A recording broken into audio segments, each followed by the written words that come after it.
if you have the passion and the work ethic and the engagement and the commitment, then we bring the expertise. And that's the partnership. And everybody that is an owner-operator does come to Dallas, Texas. They do train in the original restaurant. They do work hands-on with the team here. They do spend 3 weeks in Dallas with us. And then they go and spend another 3 weeks on site when they open. And we send a person to help open the restaurant. So it's all about the partnership, but you don't need to know how to smoke meat. We'll teach you how to do that.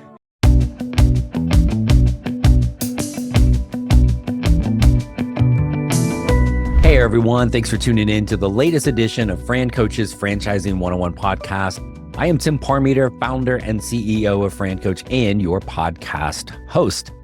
As we welcome in the month of March, it means a few very, very important things. Number one, spring training baseball is underway.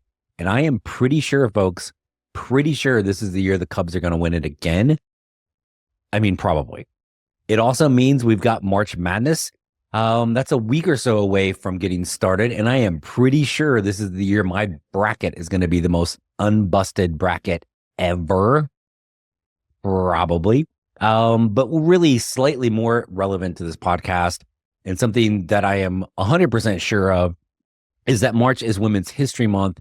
And to celebrate again this year, we are going to bring in some of the true female rock stars in franchising this month. And with a little twist, we've got a couple that have been in this for a long time. We've got some of the newer ones as well coming. And today, we're going to talk to a CEO of one of the oldest and most beloved fast casual food franchises.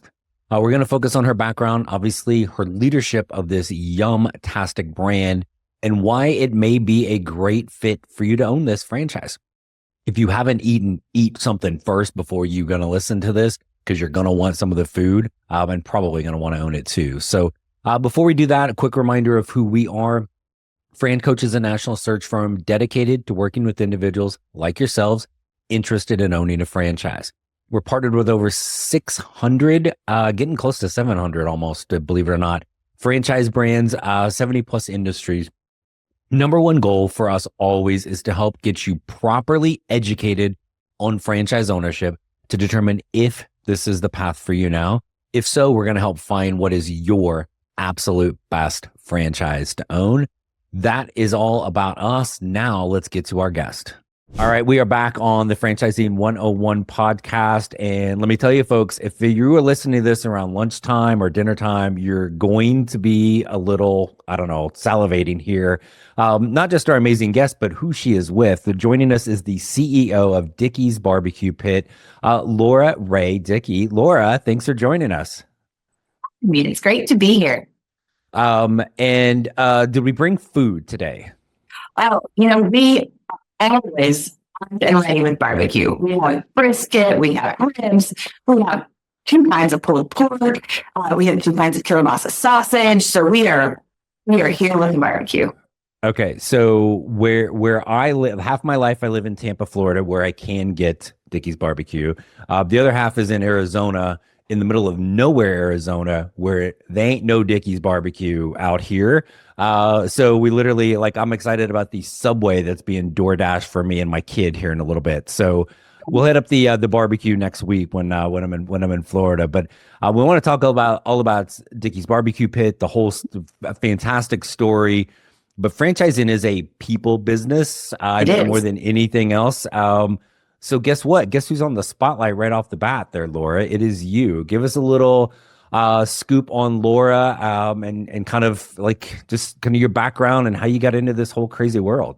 Yeah, shockingly, I did not have barbecue dreams when I was a little Laura. I did not think that I would end up here. But I love that I did. I actually born in Wyoming. I'm raised in Oklahoma and have been migrating south, I guess, ever since. And ended up in Texas for school at TCU, and then went into technology and marketing. And that's really where my background is, and have gotten to work with a lot of great brands. And then my husband, Roland, And I was drafted into service, essentially into the family business. And I like to say I missed a couple of meetings and was eventually demoted to CEO. So, but seriously, that's my background is marketing and technology, and have just always had a passion for communication and connections and connecting people and products and just really that connection point, communication and strategy and those sorts of things. And had a lot of restaurant and retail clients in my life with to Dickey's. And then the 2008 recession, Roland was running the company, third generation, family owned business still. And he was at a decision point. He was like, hey, we can sell, we can grow, what do we want to do? And I said, what? I think we're all in. We've been around since 1941. I think we can really do this and really continue to, grow the brand, grow the business, grow the legacy, right? And so he said, great, then that means and we need your help. So he really did draft me into service in what we thought would be, I think, a temporary situation. And he said, I need you to stop working on other clients for marketing and technology and come and help us out.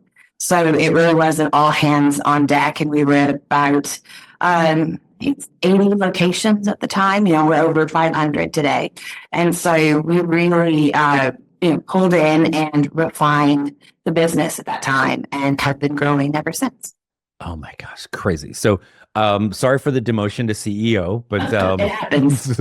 So like you could have had a real job making a difference, but instead you're CEO. So but go back to you mentioned your husband, kind of we're on like this is 3.0, right, version. Give us this because it's an amazing story of how Dickey's got started and the fact that since 1941 this is still truly a family-owned business is awesome. So share that with us a little bit. Absolutely. I think that's part of the magic of what we do. It's food and folks for us, right? We are truly legit Texas barbecue. There is this great wood burning pit in every restaurant. So we're really smoking all the meats on site. We have, like I said, we have fantastic brisket. We have pork ribs. We have pork. We have our sausages. But it really started where I'm sitting in our corporate office in Dallas, Texas. Our original location is right across the 75. Right across the highway. We can look out the window and see it. And that location was opened by my husband's grandfather in October of 1941. And it is the oldest continuously operating restaurant in Dallas that's never changed locations, changed ownership, changed names, or moved. So we have been serving folks in that location since 1941. The original pit did have a small fire and fall off the back. So we rebuilt the pit since then. But you would start there as, and I would say it was definitely a barbecue joint at the time because it was so small. It's a converted house, actually. Oh. So you can walk in and there's still the old fireplace in what was the living room. And we still have the original serving line. We also had one of the first two beer licenses in Dallas, actually. So when you walk into the serving line and you can see, we always have the pitmaster behind the block and our serving line. And you can see this awning that kind of hangs down over the serving line where the cash register is, the POS. And it looks kind of funky. And people are like, what's that? And it's like, well, that was when in 1941, you wanted to serve beer, you actually had to have one of those awnings up to denote that beer was sold there. So it's still there. So there's kind of that just wonderful, authentic legacy there. And we've grown from that. And we've really grown organically. And with the food and the folks. That's what it is. It's all about the barbecue and then all about serving the best barbecue with the best partners. That's really the secret sauce. Yeah, that's awesome. And you mentioned you coming on board and getting drafted into service during kind of all the 08 stuff. Yep. Oh my gosh, October 1941 is when the first one was launched. Nothing of significance happened like 2 months later, right? In the United States, in the world, like, oh my gosh, and you think of all the things that, like, the little engine that could here that's Dickey's Barbecue Pit has sustained over time is pretty crazy. I'm sure there were some amazing stories of what that was like at the beginning. Yes, well, our cookbook is called Behind the Barbecue, Tall Tales and Cocktails with Dickey's Barbecue, and there's certainly been a lot of tall Texas tales that have taken place at Central, as we lovingly call number one, the original location. But yes, actually, my husband's grandfather was a World War I veteran, so he had come back and needed to make a living and got married, and that's why he opened the restaurant and ran it literally until the day he died. He passed in the restaurant, and so my husband's father, my father-in-law, as we call him, Mr. Dickey, really one of my favorite people. He is the fastest talking Texan. I like to describe him as if Rodney Dangerfield and Winston Churchill had a baby. That's my father-in-law. And he is all personality. And he really just brought kind of the energy and the spirit and took it from one location into a small family-owned chain, not even franchising at the time. But we expanded to, under him, to 8 family-owned locations. We still have 8 today. But he really just thought, I think, that we would be a family chain, and that's what we would do. And so he ran the business and expanded, did really, truly kind of invented the catering business as we know it today for us. Barbecue is just so perfect for that. Yeah. And so, he did great catering, just really built a solid reputation.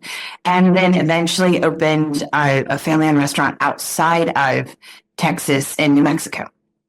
And actually tried a full service model. And we ran that for several years. Right. We're fast casual barbecue. So you go in and we have, again, smoked on site, pit master, and you pick your sides and then you can just enjoy that.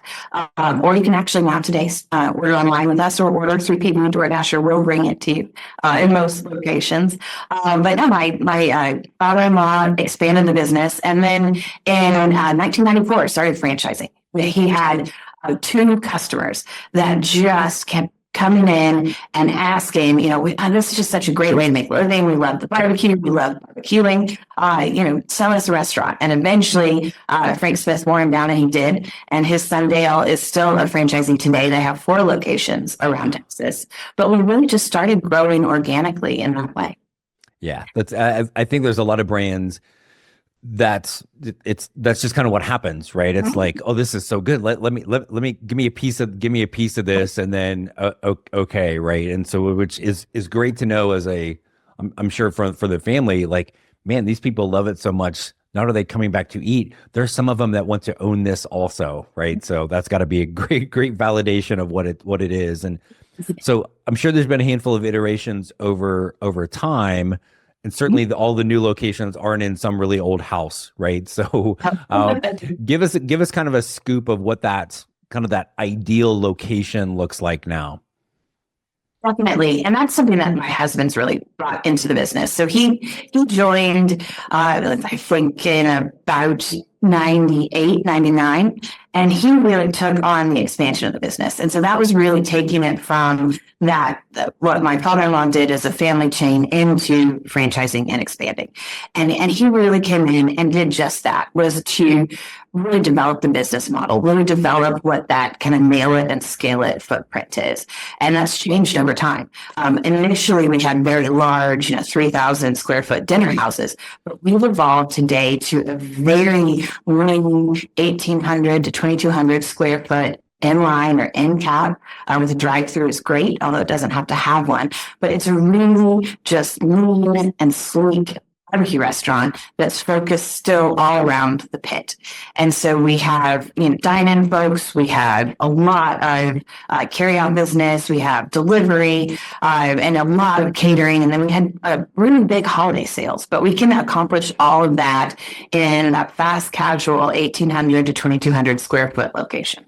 And one of the things you've mentioned it twice now, because it's I think a hidden component of a lot of food type of restaurants or food franchises is catering, right? Mm-hmm. Yeah, people are going to come in. Hopefully they're going to come back. Mm-hmm. But oh my gosh, if you can get some of those big ticket, we're doing a team lunch or a family mm-hmm. thing for 20, 30, 40, 50 people. Exactly. Now all of a sudden, some of those probably didn't know you existed. And all of a sudden they're like, oh crap, this is good. Where's this at again? Exactly. That's a huge piece of this, right? it makes all the difference. And we're set up to do that so well. We have, proteins, we have home style sides, and it's a really good experience. It's a really good value for folks. You can come in and have a dinner party where you are serving, or a lunch, or whatever it might be, team lunch. We cater just all different types of parties, events, offices, everything for that. Even for $12 a person, and they're getting 2 meats and 3 sides. Everybody's happy. Everybody gets tired of sandwiches and pizza and situations like that. So we're a really good alternative to that. And it is exactly how you build the business. You just go in and, it is making connections. And if we can connect folks with our food, all you have to do is have them try the brisket, have them try the barbecue, and you have made a customer. And you have made a guest that will come back and see you again. But catering is definitely an outstanding way to do that, because it's a planned business, right? Yeah. That's what's so good about catering, is that, you open your doors every day, you're smoking your meats, you have all your guests that come in.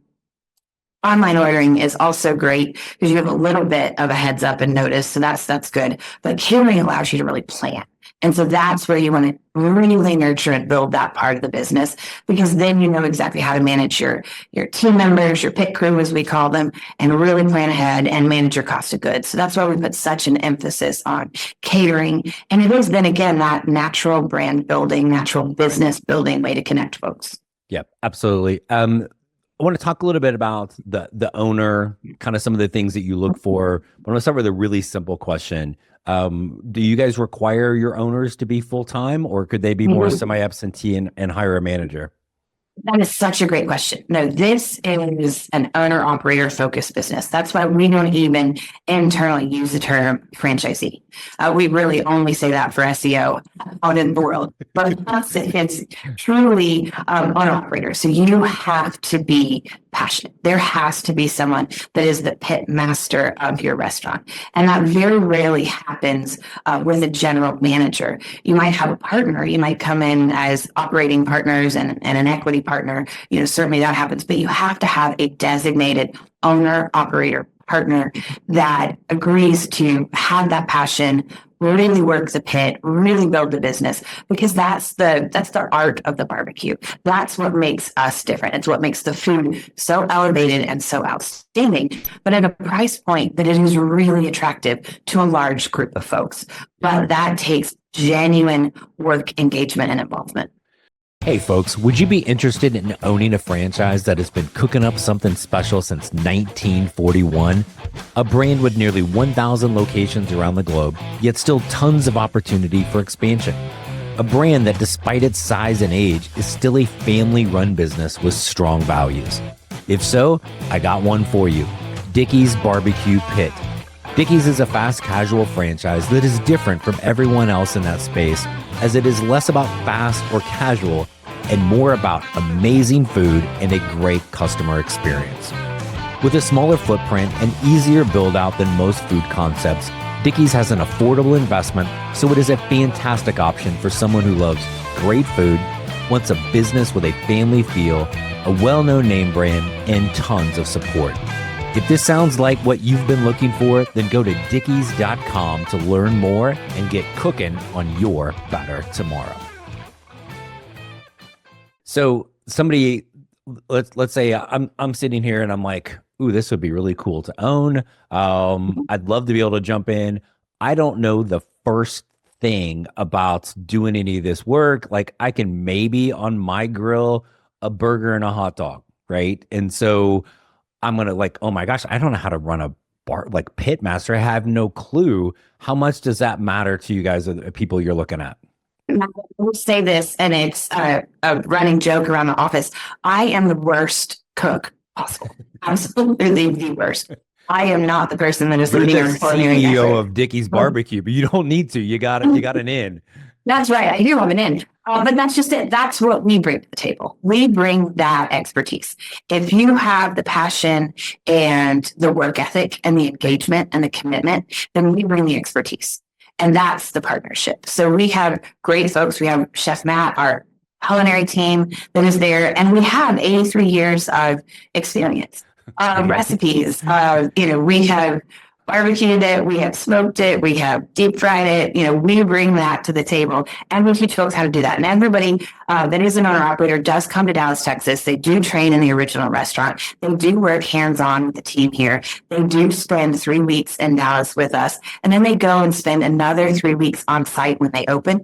And we send a person to help open the restaurant. So it's all about the partnership, but you don't need to know how to smoke meat. We'll teach you how to do that. Yeah. And in fact, you probably don't want them to know that, right? Because then they're like, well, no, my recipe is way better than yours, right? So everybody has their own and that works for them. Right. You do yours when you go home. When you're here, you do this. No, and it's always again, I'm glad you're able to kind of walk people through that because it's a little bit of a misconception, I think, sometimes in franchising. And like, I don't know how somebody could not like barbecue, but you don't necessarily have to be like, oh my gosh, I love barbecue. It's like understanding great food. And I like how you said that it's food in the folks, right? And so that's what it is. I'm guessing that owner that really is going to be focused on the people, building that culture within your staff, but again, making like hungry people very happy, and give not just good food, but that good experience. Is that pretty key for your owners as well? It's so key. In fact, yesterday I was sitting with our owner operator, MJ Bro, in Mesquite, Texas, and he has been with us, 17 years. And I actually remember needing his training class as I was developing my career inside of Dickey's. And when he came into the fold, and he is such a successful owner operator for us. He's done so well. But the key to MJ's success is MJ. We bring half of the partnership, but what he brings to the table is that passion. He loves his restaurant. He loves his community. He loves barbecue. He is Mr. Dickey in Mesquite, Texas. He has built that up. He has relationships with all of his schools, with all of the football teams, all the booster clubs, all the businesses. He goes out and personally builds that business. He is his ambassador, and he makes sure that either he is in his restaurant or his team, and he has seasoned, tenured folks that have been with him since he opened that restaurant. But he makes sure they have a great barbecue experience. It starts from they get out of the car, when they're walking into the restaurant, they can smell the smoke. They truly can see that hickory. It's there working, smoking, and it's an experience. You go in, you can hear the chopping at the block and the slicing, and you can just have that wonderful greeting and that just really comfortable, welcoming barbecue Texas experience. And you mentioned getting out in the community, which is what I was going to talk to you about that too, because it's a key component of the owners. So yes, you want them to be the pit master and learn all of those things, but owners aren't spending 7 days a week, 12 hours a day. Like they got to get their butt out of there, get out into the community and really connect. Again, helping drive people in, but I'm guessing that connecting in the community is also where a lot of that catering comes in too, right? Absolutely does. That is exactly what that is. It is connections. It is connecting folks. It was inviting them in to be your guest literally every day. Whether you do that one-to-one, whether you do that through marketing, whether you do that through engagement, it is getting out and sponsoring the Little League team. It is getting out and supporting the community by donating to fundraisers. It is engagement and connection points. That makes all of the difference. That is how you build the business dine in. That is how you build the business to go. And that is definitely how you build the business for catering. Yeah. And it's not just the food, but I think the branding element and for those that are seeing this and not just hearing it, there's some yellow stuff behind you. And one of the, I think iconic things, and like it's been, I haven't lived near a Dickey's in a long time, but I had one of those yellow cups for a while. Right. And so so again, there's like, it's unmistakable of like, oh, that's Dickey's barbecue pit. It's there's the big yellow, there's the yellow cup, right? Yep, that is again, kind of iconic with everything. Like, oh, it's a cup, but like it stands out. It's one of my favorite things, and it actually started as a mistake. But we truly is all good things do, right? But my father-in-law said, we're in Texas, we're hospitality. We want to give something for folks to take away. So let's give them a cup as a signature cup. They actually were not intended to be yellow. And there was a mistake with the printer, and they all came out of the box, as the tall Texas tale goes. And he was like, well, hell, I guess we have a big yellow cup now. And so we have had that ever since. And it's so great because folks will send in pictures of the big yellow cup. Social media, I love it when folks travel with the big yellow cup and take it to interesting places. The big yellow cup is more well-traveled than I am, but it is very iconic. And it's really cool to see, people when they'll send in their stories about, they'll use their big yellow cup for traditions or in celebrations, or do fun things with them. And so that's always great. Yeah. And as the marketing background person you are, there's certainly some Instagrammable things with this too, right? Yes, there definitely is. We have some great social media engagement there. And that's just because it's real genuine connection. People love to share that. We love it when they send those in. One of my favorite letters, actually handwritten letter that I've gotten, which was also in of itself amazing. But we had a woman whose son had been deployed. And the first thing, I think he was deployed for over 2 years, and then he was coming back from service. And she sent in a letter with a photo of all of them sitting in the restaurant, cheersing with their big yellow cups, because he got off the plane and she said, after, I'm sure something along the lines of so great to see you, but where do you want to go eat? And he was like, Dickey's Barbecue. He's like, I have been thinking about it. And that was so great. But that was his touch point for home. And then she went on to explain that that was where they had their family celebrations and their family meals. And I love that we get to be a part of that. That's what really good, that Woodland barbecue joint is for folks. And that's what we want to continue to be, is we're a place that people connect with some of their best moments, their celebrations, their family, their friends coming together, whether it's in a restaurant or they're catering it at home. But we get to be a part of that, and it's pretty great. Yeah, I love that. What's your background prior to Dickey's, marketing and technology? It's easy to see how your marketing brain can roll into a food place. What about the technology side of your brain? How is that kind of transferred into now your role as CEO of Dickey's Barbecue Pit? Anything that's kind of come from that? In fact, also one of those running jokes from my father-in-law, he was like, well, will you just come in and do the computer stuff? I don't know how to do that. And I'm like, yes, I can handle it. But it really was in 2008, 2009, we really engaged, and I brought the community marketing, which we've always done organically, but we formalized it, right? And so we really put a lot of emphasis at that time when everyone was stretched for dollars and really had to find ways to add value. So we brought that community marketing in, and then after we made it through, and that was when we did a lot of the things with the business model, which we can touch on about shrinking the footprint and really, raising the unit level economics. We looked back and said, what would have made this easier? What could we have done better? And one of the things we needed the most was a technology infrastructure. We were very old school, and we still are very food focused. But we had grown organically. We put all the focus on the barbecue, on the food, and not hardly any on the technology, right? So we had great folks all around us that had lots of good information, but it was all siloed. So we really locked in, and I said, okay, we've got to pull this data, this knowledge, all this experience, and make it actionable. So we built a data warehouse. We put all of our knowledge into, as we lovingly call it, smokestack, but that is our technology infrastructure, and it connects everybody. So we were then really able to grow into starting kind of in the back of the house operations and all that data, and really getting to see a clear picture from a data standpoint, who our guests were, what they were interested in, how they were engaging with us, how we can maximize that guest relationship. And then we built kind of from the back of the house to the front of the house, to our point of sale, to our online ordering, to our app, to our loyalty. So all of our technology actually is proprietary in-house, and we connect that and really get to do some fun, great things then in the marketing front, because we have all of those data touch points. Right.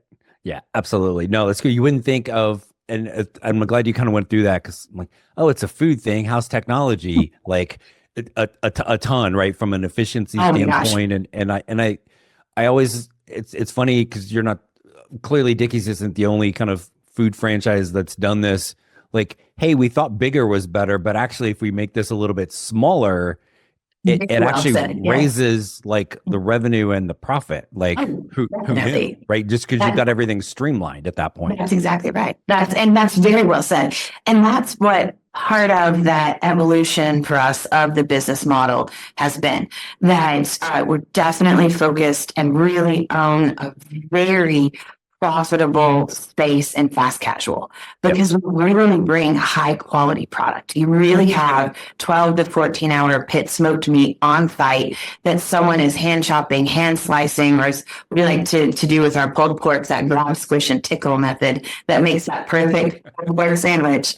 And so you have that experience, and it's really high quality food and really great sides. And then, we actually have added some Southern staples to the menu recently with our crispy fried chicken and our mashed potatoes and gravy. And we have a great crispy fried chicken sandwich with this country gravy on it. It's fantastic. I also add cheese to it. But you take those things, and that's the foundation of the business. But then you have to optimize it, right? You have to. We have a mantra: evolve or fail. And that is part of the key, I think, to the technology and the marketing. And that's where that data comes in. And that's where you have those insights. And that's where we shrunk the footprint of the restaurant down to that 1,800 to 2,200 square foot. That's where we found a way to truly optimize the kitchen and open the kitchen so that folks can see the pit, so they can see all the prep that's happening, so they can see everything on the line. They engage with the pit master. You can run a Dickey with 3 folks very, very, very successfully from lunch all the way to close. And they come in and they're working with the food in the pit, and then they have all of this support in the technology and the marketing and the infrastructure, so that they're serving lunch, they're serving dinner, they're doing their caterings. But we did find all those data insights and have optimized from there. Yeah, and part of that smaller footprint. Probably, I can't believe it's been 5 years now, but thank you, COVID, right? Because it's just like the amount, and literally in my house today, the amount of money I spent on DoorDash, because I'm a terrible father. I've DoorDashed breakfast and lunch today. So, but this is food that travels well also, right? And so whether it's people coming in to pick it up, going on the app, picking it up, ordering it for the delivery, that helps that footprint shrinkage a little bit as well, correct? It does. And it's interesting that you mentioned COVID, obviously, such an interesting experience for all of us. And definitely some of those things that we were very, very, very fortunate in the fact that we had our own technology infrastructure. So we were able to be so nimble and really immediately do some of those things that allowed us to continuously operate and continuously serve. And so we were able to be very nimble. We were able to adjust to communicate with our guests. We were able to do one of the first and to be able to do that no contact delivery, and to be able to let folks know that we could accommodate, pickup. And so it really built additionally that curbside and doubled down on that online ordering business for us. So whether they were picking it up or having it delivered or working with any of our third-party partners, that definitely having the infrastructure and the nimbleness to do that made a lot of difference. But we're just, you can have a really good quality barbecue meal, and you can have that delivered to you. And it travels really well. And I think that was also because we're good at catering. We were already set up to do that very well. So we're already set up with to-go packaging. We're already set up with food that's going to be a good experience, even when you get it home to your own dinner table. Yeah. So who knew, number one, who knew your technology background would work really well here, right? And then probably the most important question I'm going to ask you, Laura, is as I'm looking at your menu online, which is better, the pecan or the blondie brownie? Pecan pie or the blondie brownie? That is a fighting question. I am actually a pecan pie fan. I love both, but the pecan pie wins my heart, and that's probably the Southern in me. That's so there's a one of the big funding partners in franchising called FranFund, who's not too far from you guys in Fort Worth. We've worked with them really closely for a long time. So they have a little thing at Thanksgiving where they send out a pecan pie made in Texas someplace. And the beauty of it is my wife does not like pecan pie.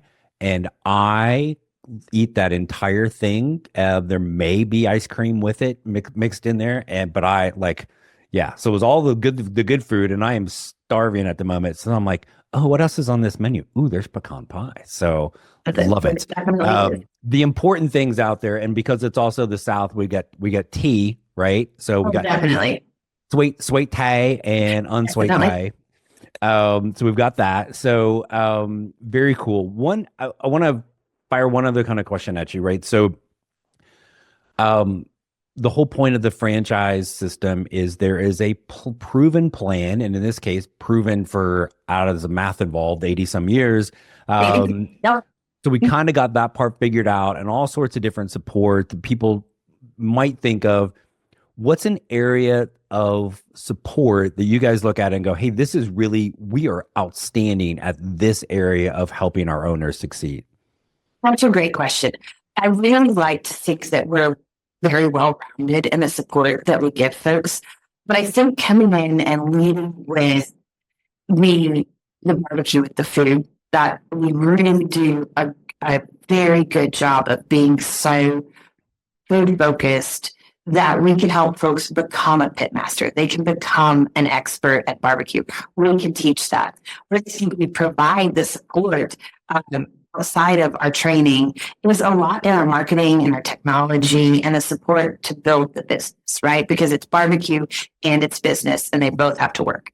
So it is, I very, very wholeheartedly believe and have seen the fact that if you build it, they will come only for Iowa baseball, right? That is not the case in the restaurant business. That is not the case in franchising. You have to go out and invite folks to be your guest every day, all different touch points. You have to do that as the ambassador. You have to do that with community marketing. You have to do that with engagement. You have to do that with technology. You have to do that with social media. You have to do that online. You have to have the data to really develop a good plan. And I think that's what we bring to the table, is that expertise and how not only to make and serve the best barbecue, but how to get folks into that barbecue restaurant. And that's something that we provide a lot of support in, is that marketing and technology piece.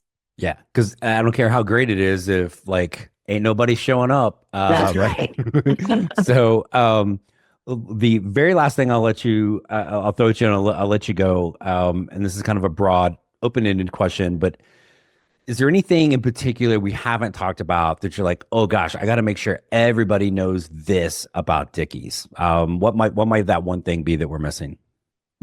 Think about Dickey's is that we are that legit Texas barbecue. And we've mentioned it, we've touched on it, but that's what I hope that folks really take away from the brand, is they don't know how big we are. They don't know how many states we're in, because we want to have that neighborhood barbecue joint feel. We worked very hard to stay a third generation family owned business.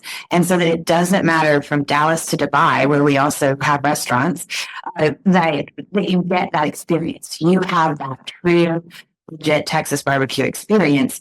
And that, we have our secret sauce recipe that we make ourselves here in Texas. And that we also have a manufacturing infrastructure behind us, where we build a USDA facility here in Mesquite, Texas. And so we hand make all of our kielbasa sausages. So it's a proprietary recipe. So we just have to lead with such pride in the barbecue and in the food. And it's really family owned, labor of love for us. And I think that's what's really important about the brand. It makes it unique. Yeah. Awesome. No, thank you. I am excited to go. I'll be in Florida here in a couple of days. And my wife and I are going to go grab us some Dickey's barbecue. So I've already scoped out the closest one. Ironically, very close to the studio where we film our TV show, which you're about to be a guest on that as well. So I think that is the case. Yes. So the TV show is not nearly as like casual, because my wife's on there too. She's mean. She starts firing some really, you got to be ready for her with that. I appreciate that. I can get away with saying she's mean because she doesn't listen to the podcast. So, but Laura, thank you so much for coming on today and sharing a little bit about Dickey's Barbecue Pit with everyone. Tim, it was my pleasure. Thank you so much. Thank you for having me. Yeah, awesome. Thanks so much. Thanks again to Laura Rea Dickey from Dickey's Barbecue Pit for joining us today. Great way to kick off the month of March with such an incredibly talented female professional in the world of franchising. And what a great brand. So thanks for that. Tune in next week. We've got a newer rock star in female for in the world of franchising to talk about. Little different twist on this, so super excited for that. Don't forget, Fridays 8 Eastern, 5 Pacific on Biz TV is the Franchising 360 show, co-hosted by me, and then as always, my significantly better half. On the slim chance she's listening, I want that on record. I said significantly better half. We've got a franchise guest coming in to join us to talk about a super unsexy franchise, kind of in the repair space that has quite the opportunity for it. So tune in there. As always, you can find us on FranCoach.net is where you're always going to find our team when you are ready to learn a little bit more to see if franchise ownership is right for you. Again, we're going to get you properly educated and then help you find the best one for you to own. When you're ready to do that, reach out to us again, FranCoach.net. There's never any fee for our service, so let us help you find your better tomorrow. Until next week, we'll see you then.